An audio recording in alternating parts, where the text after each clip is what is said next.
Hi, I'm Jim Thornton, and I'm with Mind Massage Audios, and I'm here to help you to sleep. I want to help you to sleep by giving you some powerful information that will help you and your loved ones sleep better, sleep faster, and wake up feeling more optimistic. If you're listening to this, I can almost guarantee that either you or somebody you care about has trouble sleeping. How do I know that? 44% of Americans have trouble sleeping at least once every other night.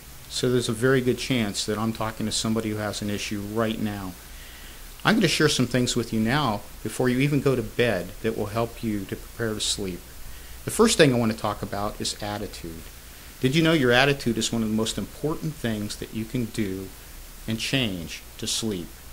First thing that's a little different about sleep than anything else we do is that trying harder isn't necessarily a good thing. For many of the things we do in life, if we want to excel, we try harder. But sleep is different. Have you ever had an experience like this? Have you ever been talking to a friend and you're trying to remember the name of a movie or a song lyric and you just couldn't remember? And the harder you tried, the more it was on the tip of your tongue, but you just couldn't remember. And you left, you drove home, and on the way home you go, I know who that was. Well, that's exactly what sleeping is like. If you try hard with your conscious mind, it will actually work against you. So the first thing I want you to know is this. Trying harder is not good. Sleeping is something you prepare for, and you let it happen.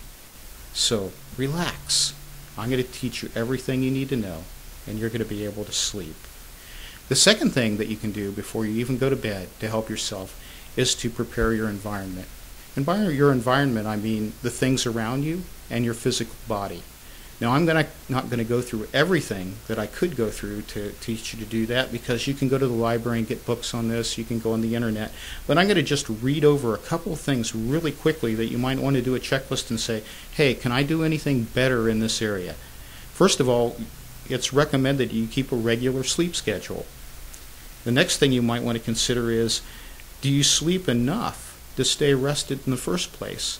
Once you go through a period of sleep deprivation, sometimes this pattern perpetuates. So just sleeping regularly helps you to sleep regularly.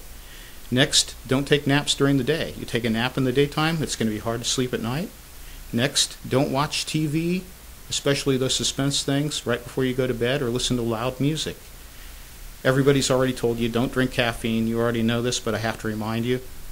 Next, don't drink alcohol at bedtime. If you can, don't smoke, especially in the evening. Don't go to bed hungry. If you're on a diet, maybe eating a little bit will actually help you to sleep better and lose weight. And the last couple of things, adjust your bedtime environment. See if you can control your noise, your light, and your temperature around your bed. And finally, exercise a little bit during the day, but don't exercise for the last few hours before you go to bed. So those are all things that are all common sense that you can do. And why is that important beforehand? Well, two things. I want you to know what the target is, but secondly, you know what? If you're like me, life happens. You're not going to be able to control those things. So if you have a dinner with a client and you drink some coffee with dessert, are you screwed? Are you not going to be able to sleep? No, there's all kinds of hope for you. We're going to show you some things you can do, including using binaural audio, bilateral sound, and teaching you a new way to deal with distractions that will help you to sleep, even when you've done some of the things wrong. So I wish you well, and in the next segment I'll tell you about those things.